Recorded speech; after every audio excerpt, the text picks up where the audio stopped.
Salam sejahtera di dalam kasih Tuhan Yesus Kristus. Selamat pagi Bapak Ibu Saudara sekalian. Kita akan kembali merenungkan firman Tuhan. Tapi sebelumnya mari kita berdoa. Bapa di surga, Bapa kami yang baik, kami mengucap syukur buat rahmat-Mu yang baru yang Kau berikan pada kami pada hari ini.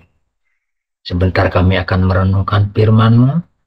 Biarlah kiranya Roh Kudus-Mu menerangi kami, menuntun kami, untuk kami bisa mengerti, memahami, dan bisa melakukannya. Terima kasih Bapa. Dalam nama Tuhan Yesus Kristus kami berdoa dan mengucap syukur. Haleluya. Amin. Puji Tuhan Bapak Ibu Saudara sekalian. Pada pagi hari ini kita akan kembali merenungkan firman Tuhan dengan tema prinsip damai sejahtera. Bacaan kita akan terambil di dalam 1 Tesalonika pasal yang kelima ayat yang ke-23. Mari kita sama-sama membacanya, saudara. 1 Tesalonika 5 ayat 23.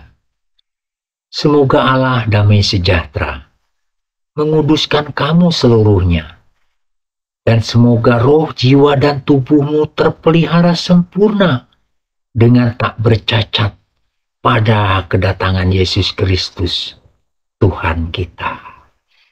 Saudara, surat Rasul Paulus yang pertama untuk jemaat di Tesalonika, di pasal yang terakhir yaitu pasal 5, saudara, ini berisi tentang pesan-pesan penting dari Rasul Paulus untuk jemaat di Tesalonika.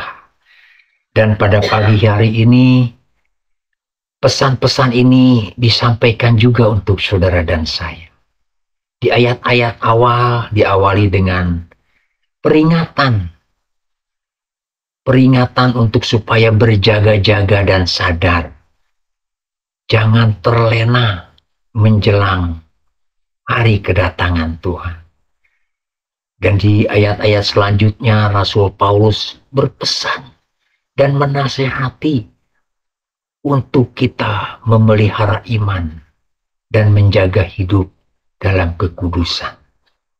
Saudara, dan sampai pada ayat yang ke-23 bacaan kita pada hari ini, itu adalah sebuah doa dan harapan dari Rasul Paulus untuk jemaat di Tesalonika, dan juga menjadi doa dan harapan Rasul Paulus untuk saudara dan saya pada pagi hari ini. Saudara, perhatikan kalimat pertama dari ayat yang ke-23.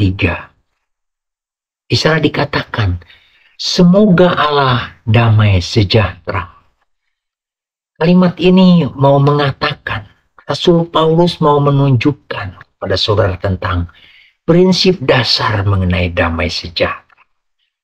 Bahwa Allah kita yang adalah Raja Damai itu adalah sumber damai sejahtera yang sejati bagi kita. Sumber damai sejahtera yang sejati bagi kita. Dunia tidak dapat memberikan damai sejahtera, saudara. Dunia hanya memberikan dan menaburkan benih-benih kegelisahan, ketakutan, dan kekhawatiran. Ya, sering dibungkus dengan kesenangan sesaat dan kebahagiaan yang semu. Damai sejahtera di hati kita tidak dipengaruhi oleh keadaan di sekeliling kita, saudara. Tetapi dipengaruhi oleh dekat dan melekatnya kita dengan Allah. Bagaimana perasaan damai, tenang, hanya ada di hadirat Allah. Mazmur 63 ayat yang kedua dikatakan, saudara. Saya bacakan untuk saudara. Hanya dekat Allah saja aku tenang, daripadanya lah keselamatanku. Jadi saudara, damai sejahtera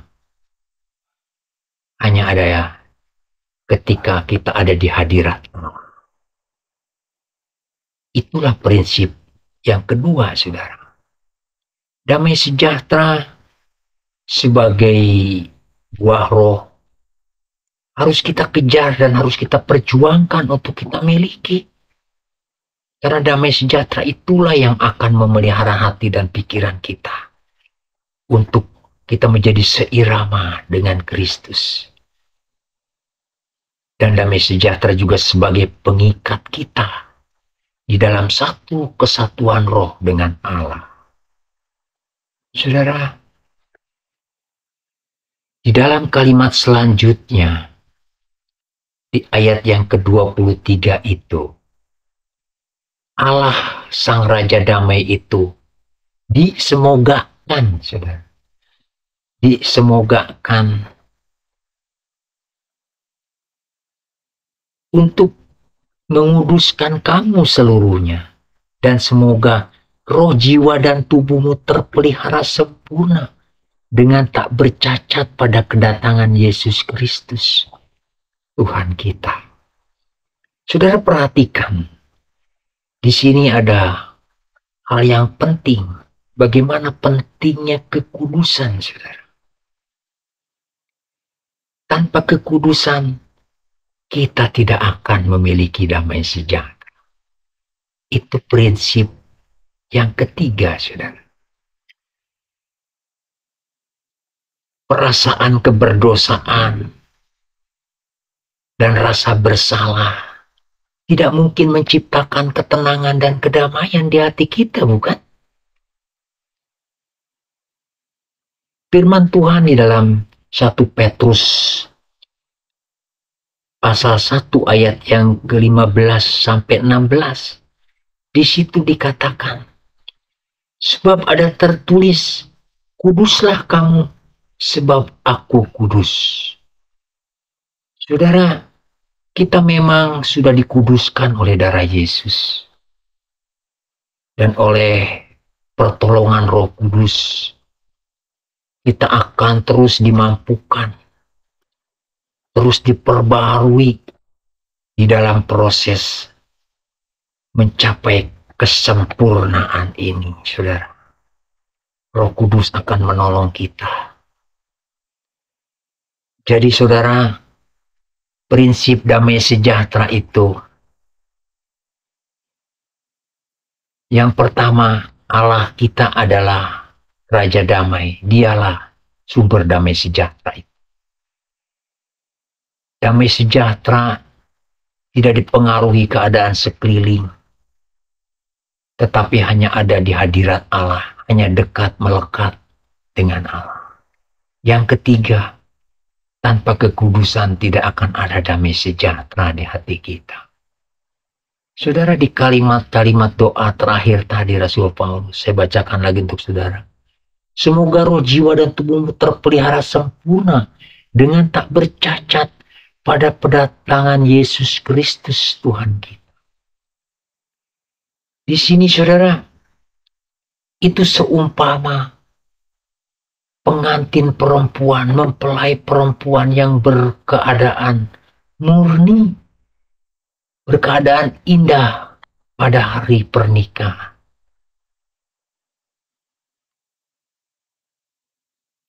Demikian juga saudara dan saya. Bukankah kita juga akan menjadi mempelai Kristus kelak?